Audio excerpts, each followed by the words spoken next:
এই যে আমার তাতুনের সব পুজোর জামা সব সেট সেট করে রেখে দিয়েছি। এই যে এইটা একটা ড্রেস হয়েছে সব জুডিওর, এইটা তো ভোটর দিয়েছে, ভোটর আরও একটা দিয়েছে এইটা, এইটাতে একটা শার্ট, এটা একটা শার্ট দিয়ে বো দিয়ে সেট, এগুলো সব জুডিওর এই গেঞ্জিগুলো। এইটা তো পিমনি দিয়েছে, এটা হচ্ছে ওর বাবা কিনে দিয়েছে শার্ট আর এই জিন্সের প্যান্ট, ফুল জিন্সের প্যান্ট।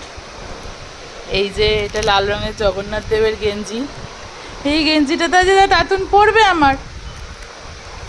আর অনেক জামা তো অলরেডি ভেঙে ফেলেছে, 6-7টা জামা ওর অলরেডি ভাঙা হয়ে গেছে, মহালয়া থেকে পড়ছে, এখন এই কটা জামাই পরে আছে, ছাড়া পুজোয় পরবে। আর এই যে আমার পাপার একটা পাঞ্জাবিও হয়েছে, এটা ওর বাবার সাথে টুইনিং করে এই পাঞ্জাবিটা। আর এইটা হচ্ছে বাবুর শু, আলো জ্বলবে, খুব সুন্দর, এটা পায়ে চেপা পড়লেই আলো জ্বলে, না হলে এটা জ্বলবে না, এইখানটা চেপলেই আলো জ্বলবে।